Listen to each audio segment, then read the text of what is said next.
ഈ ഒരു സാധനമായിരുന്നു മുമ്പത്തെ വീഡിയോയിൽ ഞാനും ജസ്റ്റിയും പ്രതിപാദിച്ച ബാൽക്കണിയിൽ വെച്ച മീൻ കഷ്ണങ്ങൾ, അഥവാ എൻ്റെ ചീഞ്ഞ് നാറിയ ഹമൂർ മീനുകൾ. ഞാൻ ശരിക്കും പറഞ്ഞാൽ മീൻ ബാൽക്കണിയിലെടുത്ത് വെച്ചെന്ന് പറഞ്ഞില്ലെന്നുള്ളത് നേരെ, പക്ഷേ പുറത്ത് വെച്ചെന്നായിരുന്നു പറഞ്ഞത്. ജസ്റ്റ് ബാൽക്കണിയിൽ നിന്ന് മീൻ എടുത്തെന്നല്ലേ ഞാൻ വിചാരിച്ചേ.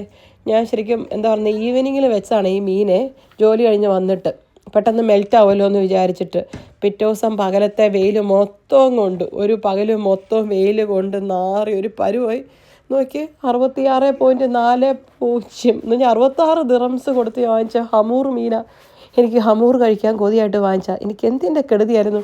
അതല്ലേലും ഇങ്ങനെ ഞാൻ എവിടെ പരിപാടി അവതരിപ്പിച്ചാലും ഇതൊക്കെ തന്നെ. എന്നെ പറഞ്ഞാൽ മതി, ഉലുവേതാ അലുവേതാന്ന് അറിയാൻ മേലാത്ത സാധനത്തിനോട് മീൻ എടുത്ത് വെക്കാൻ പറഞ്ഞിട്ട് അടുക്കളയിരുന്ന് ചിക്കൻ എടുത്ത് ഫ്രിഡ്ജിൽ വെച്ചേക്കുന്നു. ചിക്കനും മീനും കണ്ടിട്ട് പോലും മനസ്സിലാകാത്ത സാധനം. ഇനിയിപ്പോൾ അതല്ല ഇതെന്ന് പറഞ്ഞിട്ട് കാര്യമൊന്നുമില്ല. ഹമൂർ എന്നാളിലും പോയി കിട്ടി, തിന്നാനുള്ള യോഗമില്ല, അത്ര തന്നെ.